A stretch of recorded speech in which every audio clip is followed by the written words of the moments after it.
We are Mike and Jeannie, and we restore old houses. In 2021, we moved to South Carolina and bought a 120-year-old Victorian house. Follow along as we put the polish back on this Victorian masterpiece. Welcome back to 1834 Restoration House. Today is perfect weather. Yes, it is. This is one of those days that you wish would never end. It's absolutely perfect in every way. A little breeze, sunshine, Yep. comfortable weather. Birds are singing.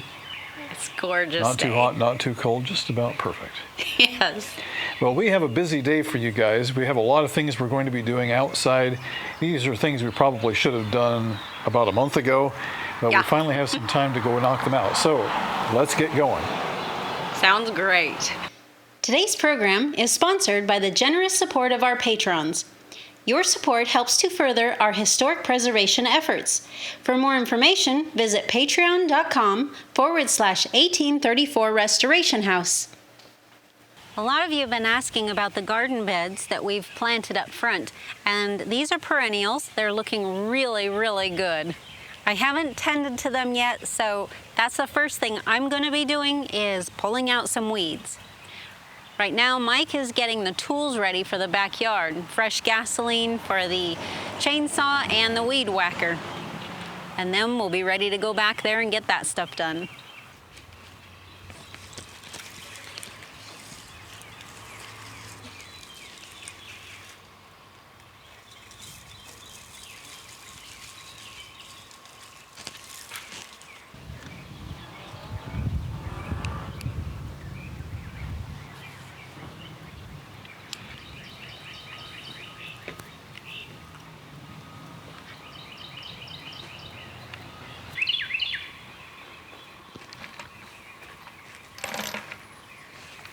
Yard maintenance equipment, such as chainsaws, string trimmers, and other implements, often have gasoline engines, except some of the newer ones have batteries.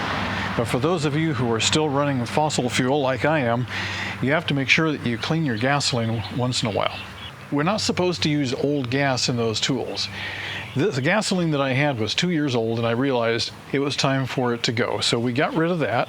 I got some fresh gasoline here. Now, most of those tools, they use a 2-cycle engine, and the 2 cycles require the addition of 2-cycle oil. So I've got 1 gallon of gasoline, and I've got this little bottle of 2-cycle oil, and I just simply pour it in. It's all kind of black and gooey.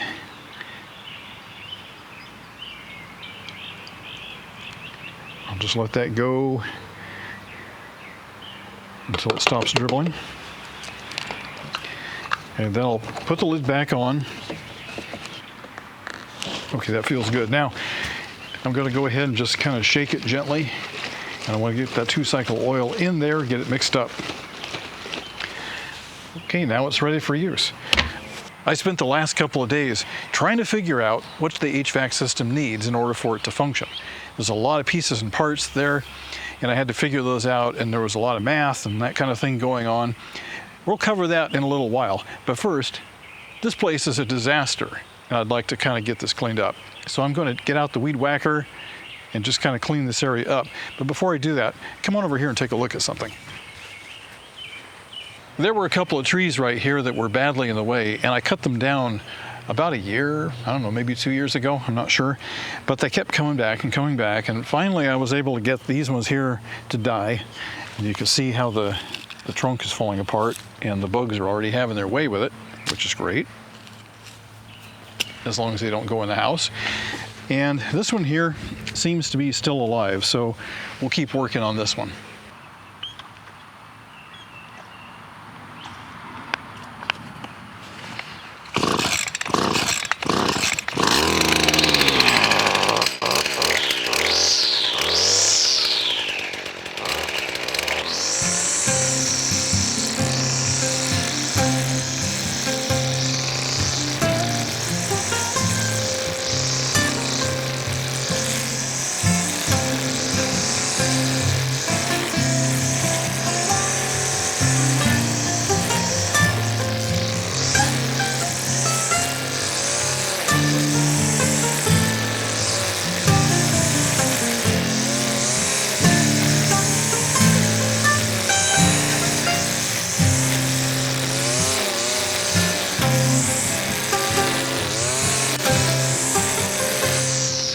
Hey, do you remember the great Magnolia tree? Well, look at this thing go. This tree is enormous, by the way. Maybe we can get to a shot of that later. It is well over 100 years old, and it is huge. This tree is not only putting on new growth here, but this here is a seed pod. And last year we had hundreds and hundreds of seed pods, and we were hoping to gather some seeds that we could make available to you guys. And something happened, I forget what it was, but it just kind of got in the way. That's, well, 2 years in a row now we've tried, 2 years in a row we failed. Maybe this will be the year that we succeed.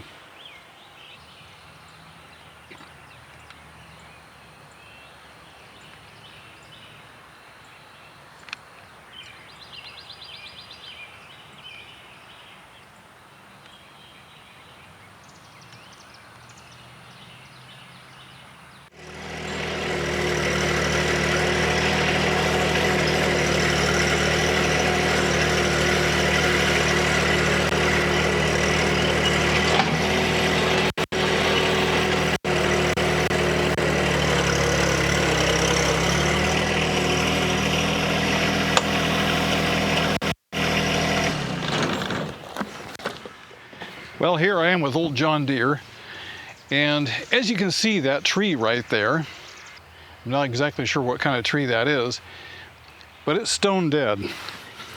And I've been wanting to take that down for a long time.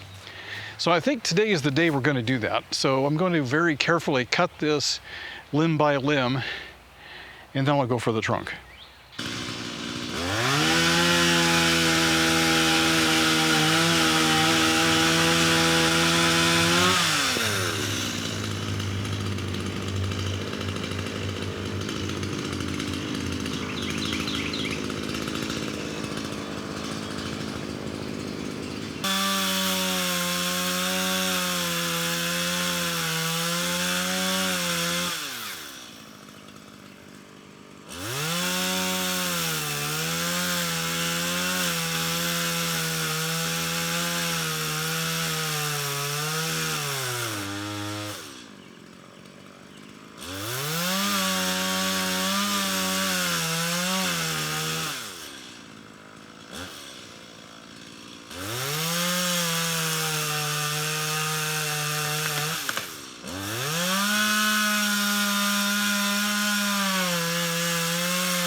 Well, I think that went pretty well.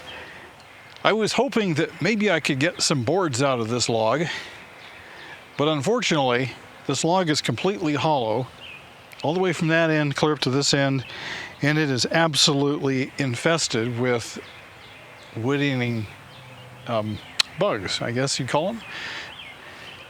I don't know about the other two, but I really don't have much hope for them, but they're kind of small anyway. But possibly the trunk.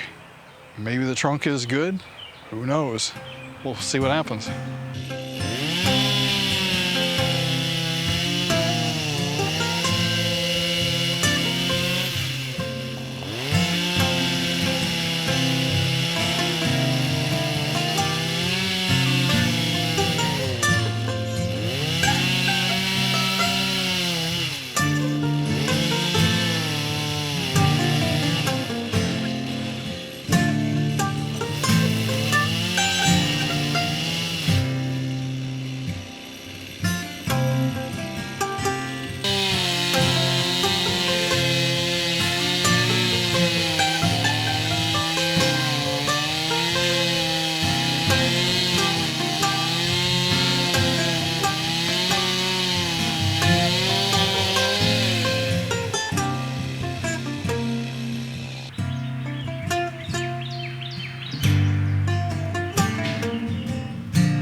Hey, I wanted to take a break and show you something real quick.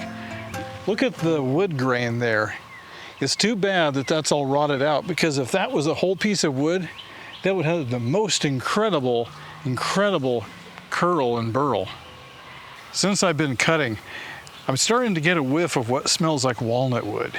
And the bark really does kind of look like walnut, so I think what we have here is a walnut tree.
It feels so good to have this tree out of the way.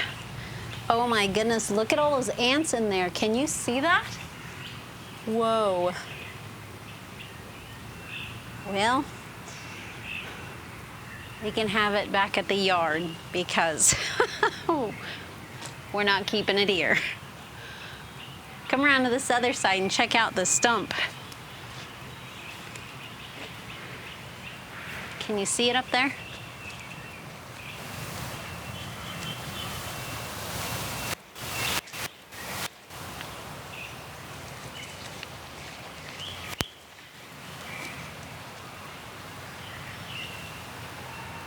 Over here is a good view too.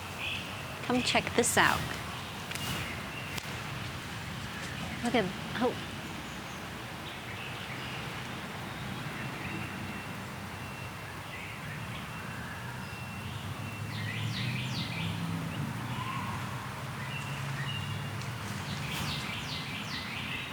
Good thing we took the tree down now.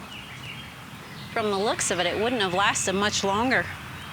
And I would hate to have had this fall on somebody. Good job, my love.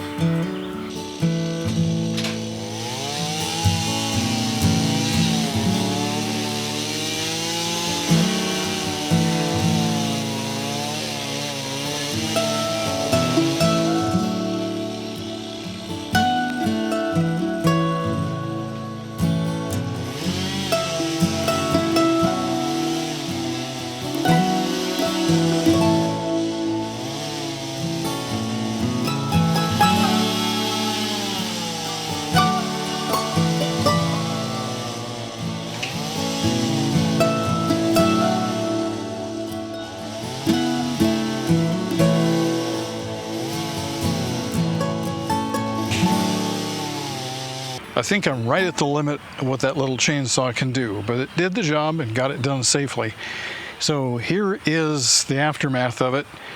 I still have the stump there that I need to do, and I'll do that in a couple of minutes, but first I'm going to clear this out.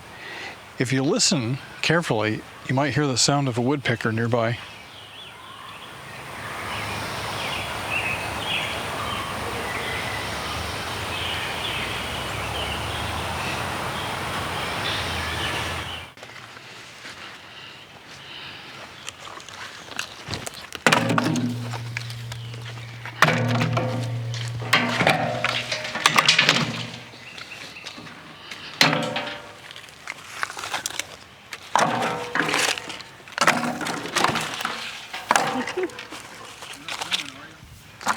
Yeah, it's okay. Well, I cut down the trunk of the walnut tree, and it went down awfully easy. As you can see, it's very hollow. I could actually feel when I was putting my saw through there, all of a sudden it got real easy to move, and I could go around and cut the perimeter of it. Anyway, all I had to do once I did that is just give it a push, and it just fell right over. Unfortunately, the camera wasn't rolling at that point. But I'm looking down inside here. This looks to be a squirrel nest. I think they just came up from the top, climbed down inside here, and that's where they spend the night or whatever. Well, squirrels are going to have to find themselves a new home. Luckily, we have a couple acres of woods back there, so that should be no problem. Well, somebody must have been concerned about the safety of the tree because they tried to wire it together. And they used a piece of garden hose as a kind of an anti-chafe device. But the tree died anyway, and the tree is no longer viable. And now it's going away. But here, where we live, the city comes along and picks up things like this. So if you have tree limbs and things like that, you can set it out at the street, and the city will come and pick it up, and I think they chip it. So because there's wire in there, I'm going to do them a favor and leave that wire exposed so that they know it's there. Because if they put that through the chipper, and we've cut the wire off to make it invisible, they're not going to have a nice day when that wire hits the chipper blades. So this way they'll know it's there, and they can deal with it however they see fit.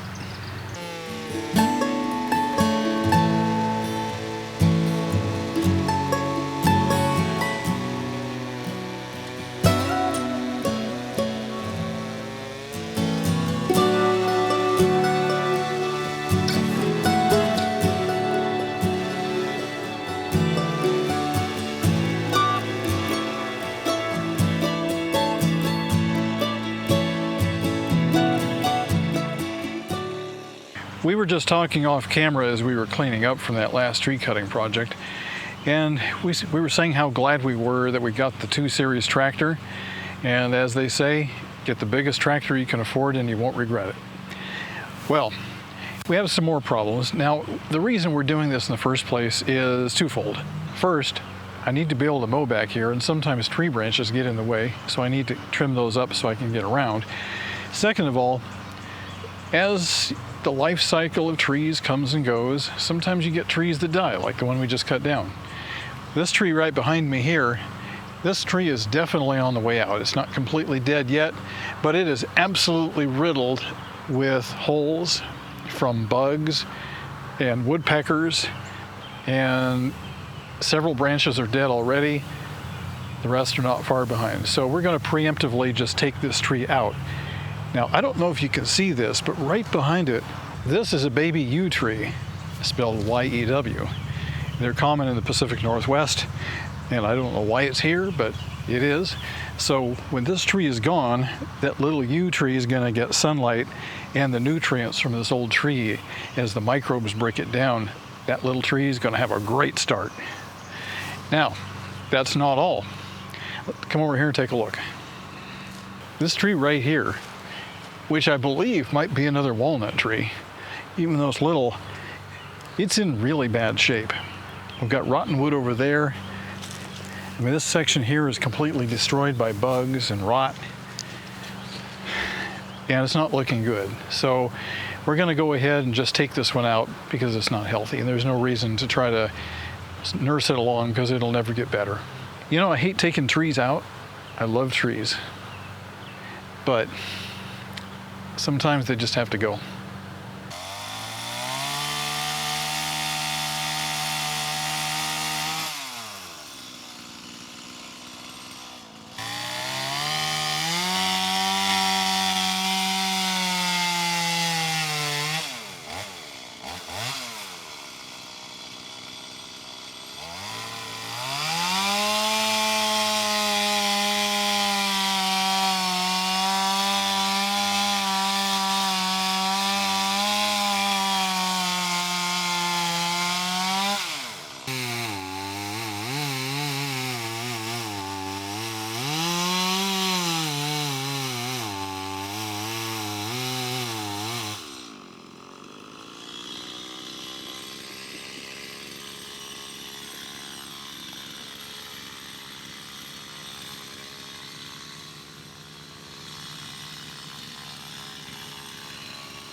Well, that was an awful lot of tree cutting. A lot of trips up to the front with the tractor. I'm so glad we bought that thing. But as you can see, we're not done yet. We still have a couple of branches here to go. And that tree, which is just off camera to your right there, we haven't even started yet. So we've got a lot of work to do there, but we'll continue that. We're done for the day, but stay with us because we have more coming. We'll be right back. We are back in the house, and I'd like to take a few minutes and talk about the upstairs HVAC system that I've been designing. I did a lot of work, a lot of research, a lot of math, revisions, and more revisions, and more revisions, and finally came up with this. So this is the basic layout of our attic. We have a chimney here, we have a chimney here, and our attic is kind of L-shaped like this. So what I'm looking to do is put the furnace back here towards the back of the house, and then it will go through the air conditioning coil, and then it will come out here, and it's going to basically break off into two ducts or two registers in one room. It comes around here towards the front of the house, breaks off on two registers in a different room, comes over here, breaks off two registers in a different room. Now, the reason I'm breaking it off in two registers is our system is so powerful, the ducts can't handle that much airflow. And so I have to divide the airflow in half between two registers. And so we have to have more of them in order to handle the amount of air that's coming through here. And you say, well, why not just have less air? Well, the problem is, in order to cool the space that's allocated, you have to have so many tons of air conditioning. And so many tons of air conditioning has to have so many cubic feet per minute of airflow. That's a given. You can't get around that. And so we have to work with what we've got. And that's why we had so many revisions. And then in the same room, on the opposite side, I'm going to have two return air registers in each room. All of it feeds back into the furnace to get recycled again. This system should work really well. Now, this is where the rubber meets the road. We costed everything out, and we've been saving up YouTube revenue for a long time, and we thought we had it covered. Well, we don't. We don't have enough to do this project, even in spite of, trying to just hold off on building anything and saving this thing up. We still don't have enough to do this. So here's what we're going to do. We can't buy the entire system right now, but after maybe a year from now, we might be able to. It just depends on how the YouTube channel does. Until that time, we're going to go ahead and do system prep. We'll bring in the power, we'll bring in the gas, and we'll just do what we can, and hopefully that takes up some time, and hopefully some more YouTube revenue builds up, and then we can go ahead and finish this thing off. Now, YouTube revenue is a complicated subject, but the bottom line is, every time you guys interact with us, be it watching a video, watching a commercial, posting a comment, even the amount of people that watch the video all at once. So say, let's go back a couple of years when the channel was really hopping. We would post a video. Thousands of people would jump on in the first hour. YouTube would see a sudden spike in traffic, and so they would start promoting it, and even more people would watch it. So there's a lot of things that go into that. Right now, we're in a very sluggish time with our channel, and that's why our YouTube revenue is down. So anyway, I'm just throwing that out there.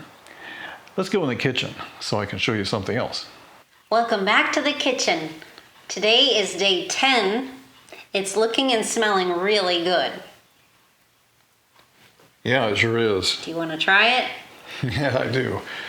All right, so we made this batch of sauerkraut about 10 days ago, and it's been sitting here fermenting.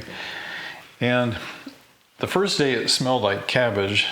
The second day it smelled like coleslaw, yeah, and now it smells like sauerkraut. So I'm going to go ahead and I'll be the test subject here.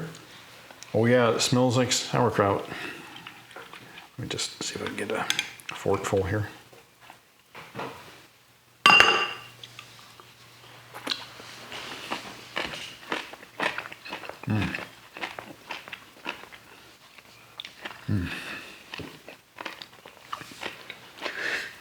It's crunchy. Yes. Smells awful. Does it taste good? Yeah, it tastes great. Well, good. It has a very strong smell. It's not a terrible smell, but it's a very strong smell. I beg to differ. It smells awful.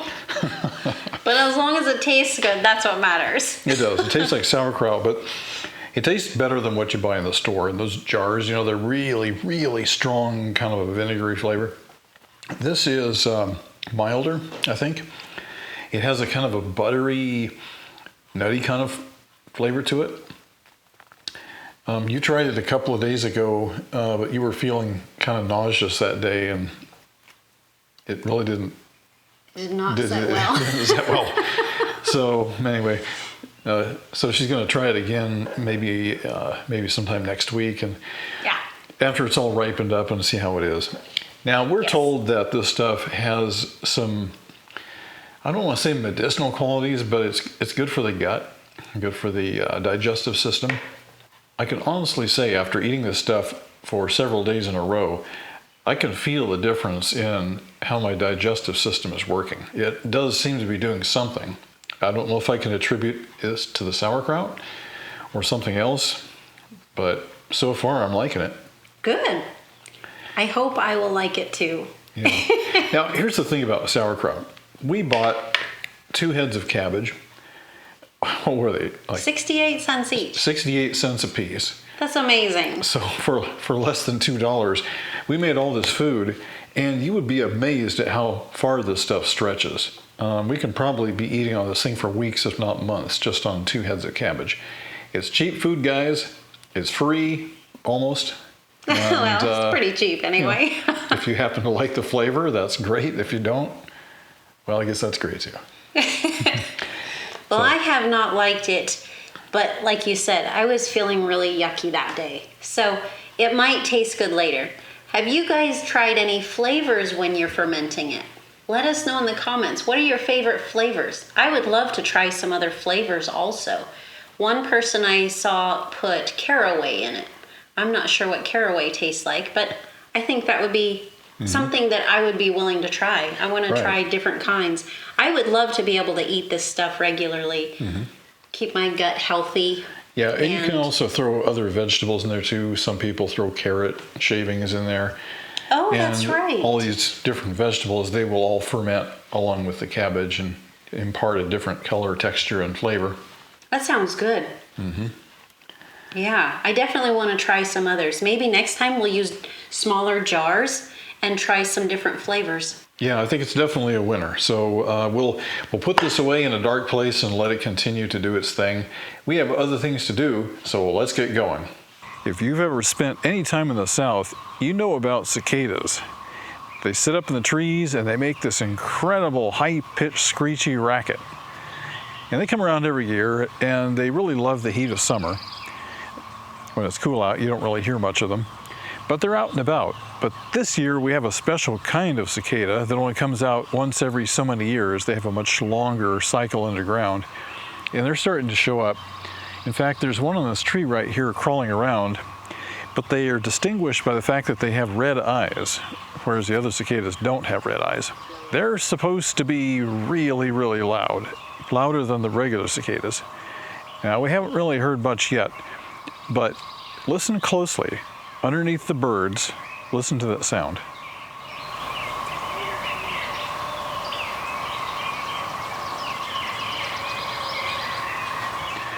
If you hear that tone, that low tone, those are the cicadas back here in the woods. They're just starting to sing, but it's not hot enough for them to really get going, so they're just kind of mellow and they're not really doing much. But take a look at this picture. We had a cicada land on our string trimmer. This is what it looks like. This bush right here is absolutely loaded with cicadas, and these are all the red-eye types. They're just sitting on the leaves, doing nothing, just kind of waiting. It's not really hot enough for them yet. Cicadas will molt out of their bodies. They actually leave like a shell behind that looks like a cicada, but it's actually just nothing but a shell. Well, here's a great example right here. This one here is already molted. There's nothing left there but a shell. And this one up here, this guy right there, hasn't molted yet. So he's probably just going to sit there and do not much of anything.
Look what we found.